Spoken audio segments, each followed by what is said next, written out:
Selamat pagi, siang, sore, atau malam yang menonton. Pada kali ini saya Fahrian Giopalka, mahasiswa Teknik Mesin Universitas Lampung, angkatan 2016. Saya akan menyampaikan materi yang berjudul Human Response to Sound, yang berarti tanggapan manusia terhadap suara. Dan saya mempunyai kelompok yang bernama yang pertama Muhammad Alwi Husaini dan Muhammad Rahadian Putra. Kali ini saya akan membacakan pengenalan untuk materi yang pertama, yaitu pengenalan. Manusia memiliki telinga untuk mendengar berbagai macam bunyi atau suara. Rentang frekuensi pendengaran manusia pada umumnya berada pada 20-20.000 Hz. Variasi kisaran frekuensi atas dari individu berkurang seiring dengan bertambahnya usia dan kebisingan. Amplitudo ini memiliki ambang pendengaran berkisaran kurang dari 0 dB hingga ambang batas ketidaknyamanan dan rasa sakit di atas 140 dB. Rentang frekuensi pendengaran manusia pada umumnya berada pada 20-20.000 Hz. Loudness. Loudness adalah respons subjektif terhadap amplitudo suara atau penilaian intensitas suara oleh manusia. Loudness tidak terkait secara linear dengan tekanan suara PA, tingkat tekanan suara dB, atau tingkat daya suara. Dapat dilihat pada tabel 1 tersebut merupakan tabel yang memperlihatkan bahwa hubungan antara daya dengan tingkat tekanan suara memiliki penilaian yang cenderung tidak linear. Dapat dilihat pada gambar di sebelah adalah gambar 1, kontur bebas penyaringan bidang bebas untuk nada murni seperti yang ditentukan oleh Robinson dan Dodson. ISO R226 strip 1 1961. Kontur penyaringan yang sama untuk nada murni tunggal telah ditentukan oleh tes mendengarkan subjektif dan ditunjukkan pada gambar nomor 1 tersebut. Ini diukur secara empiris pertama oleh Fletcher dan Munson pada tahun 1933 dan kemudian oleh Robinson dan Dodson pada tahun 1956. Mereka telah ditetapkan sebagai internasional standar ISO R226 strip 1961. Kontur ditentukan dengan meminta pendengaran untuk menyesuaikan volume nada murni tunggal dari berbagai frekuensi sehingga terdengar sama nyaringnya dengan nada 1000 Hz dari tingkat tekanan suara yang ditentukan. Unit of loudness. Unit yang digunakan untuk penyaringan pada gambar 1 adalah pound. Pada 1000 Hz, pound sama dengan desibel dari kontur penyaringan yang sama.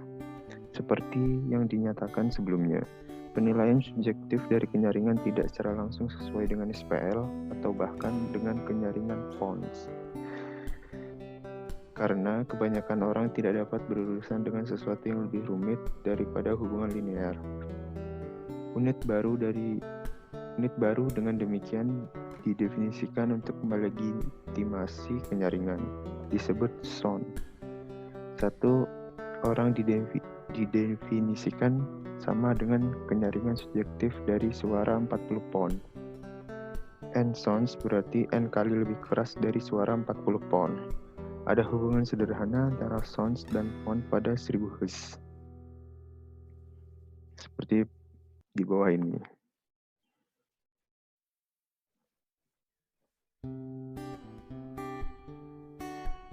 Kebisingan dan gangguan. Kebisingan dan gangguan adalah istilah subjektif yang melibatkan penilaian nilai suara yang dimaksud. Gangguan adalah reaksi terhadap suara berdasarkan sifat fisik dan efek emosionalnya. Kebisingan dan gangguan sulit untuk diukur. Aspek fisik suara yang paling berkontribusi terhadap kebisingan yang dirasakan adalah konten dan level spektrum, kompleksitas spektrum, dan keberadaan nada murni, durasi waktu, amplitudo, dan frekuensi fluktuasi level, dan naiknya waktu suara inklusif. Studi eksperimental telah menghasilkan kontur yang sama kebisingan, atau mirip dengan kontur penyaringan yang sama. Unit kebisingan adalah noi. Satu noi didefinisikan sebagai kebisingan dari nada 1000 Hz pada SPL 40 desibel. Dua noi 2 kali lebih berisik dari satu. Pitch dan nada. Pitch adalah respon subjektif terhadap frekuensi. Kehadiran nada yang dapat dilihat dalam kebisingan kompleks menunjukkan satu atau lebih komponen nada murni. Gambar 4, atau gambar yang di samping kanan tersebut menunjukkan hubungan antara nada dan frekuensi kurva A mewakili hubungan linear, sedangkan kurva B mewakili hubungan yang diamati pada tingkat tekanan yang suara yang rendah. Pada tingkat suara yang tinggi, hubungan yang diamati cenderung mendekati linear. Masking. Masking terjadi ketika suatu suara mengganggu persepsi suara yang lain. Hal ini disebabkan ketika dua daerah yang saling bertumpang tindih pada membran basilar karena dua atau lebih suara. Seperti ditunjukkan pada gambar 5. Dua nada hanya dapat dibedakan sebagai nada terpisah jika ada perbedaan frekuensi yang cukup. Ini disebut bandwidth kritis yang merupakan fungsi frekuensi. Frekuensi rendah cenderung menutupi frekuensi yang lebih tinggi, seperti disebutkan dalam bagian 2. Telinga adalah penganalisa frekuensi yang sangat sensitif.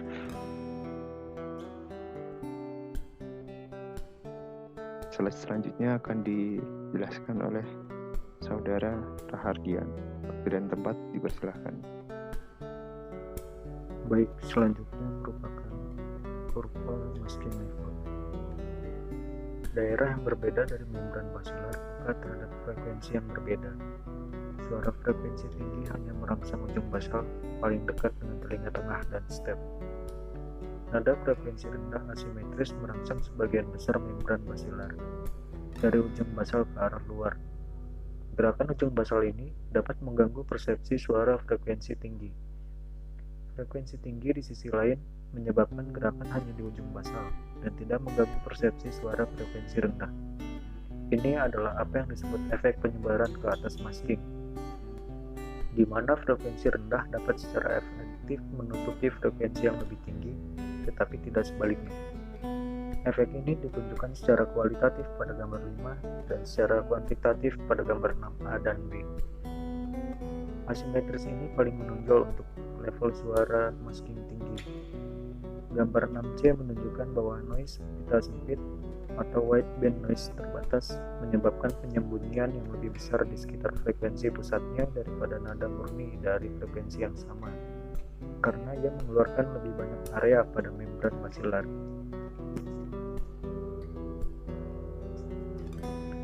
Critical band.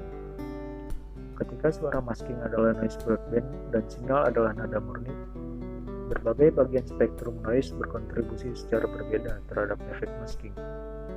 Pita kritis untuk masking mengacu pada bagian kebisingan yang ada efektif dalam menutupi sinyal nada murni. Pita kritis meningkat dengan frekuensi seperti yang ditunjukkan pada gambar 7 berikut. Kuantitas terkait rasio kritis adalah bandwidth dari noise penutup yang berisi kekuatan suara sama dengan nada murni yang berpusat di pita itu ketika nada hanya terdengar.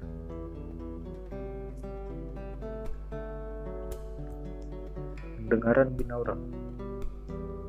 Kemampuan untuk melokalisasi arah kedatangan kebisingan, yaitu untuk melokalisasi arah sumber, terutama tergantung pada perbedaan fase dan intensitas suara yang diterima oleh kedua telinga. Di atas sekitar 1500 Hz, perbedaan dalam intensitas suara yang diterima di kedua telinga sebagian besar dihasilkan oleh hamburan suara di sekitar kepala. Di bawah sekitar 1500 Hz, mekanisme utama lokalisasi adalah perbedaan waktu kedatangan suara di kedua telinga. Ini menghasilkan perbedaan fase antara bunyi di kedua telinga. Telinga bergabung membentuk array dua elemen. Keakuratan lokalisasi jauh lebih besar di bidang horizontal daripada di bidang vertikal. Ini karena suara yang terletak di bidang vertikal tiba di kedua telinga pada waktu yang hampir bersamaan, tanpa ada bayangan dari kepala. Pelokalan dalam arah horizontal lebih akurat untuk sumber di depan pendengar. Untuk frekuensi di bawah 1500 Hz dan di atas 2500 Hz, dan untuk broadband daripada untuk suara pita sempit. Pelokalan meningkat ketika pendengar bebas untuk menggerakkan kepalanya. Efek non-auditory dari kebisingan.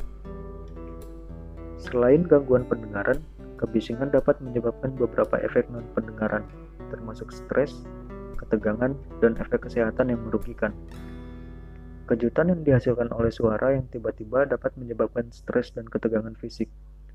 Penelitian menunjukkan bahwa LDN sekitar 65 atau lebih besar dari kebisingan pesawat di area perumahan berkorelasi dengan yang pertama, peningkatan jumlah orang dengan masalah kesehatan psikologis dan fisiologis yang memerlukan peningkatan penggunaan jenis obat tertentu dan kunjungan ke dokter.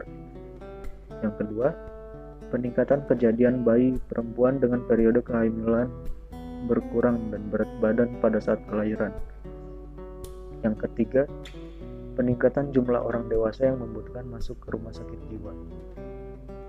Efek ini disebabkan oleh stres yang disebabkan oleh gangguan dan emosi yang timbul dari gangguan kebisingan dengan fungsi pendengaran normal dan tidur, dan dari rasa takut dengan mengaitkan suara dari pesawat dekat dengan kemungkinan tabrakan. Gangguan tidur disebabkan oleh tingkat LEQ hanya 47 desibel. Sekian presentasi yang dapat kami sampaikan, kurang lebih kami mohon maaf. Terima kasih atas perhatian saudara. Kami akhiri. Wassalamualaikum warahmatullahi wabarakatuh.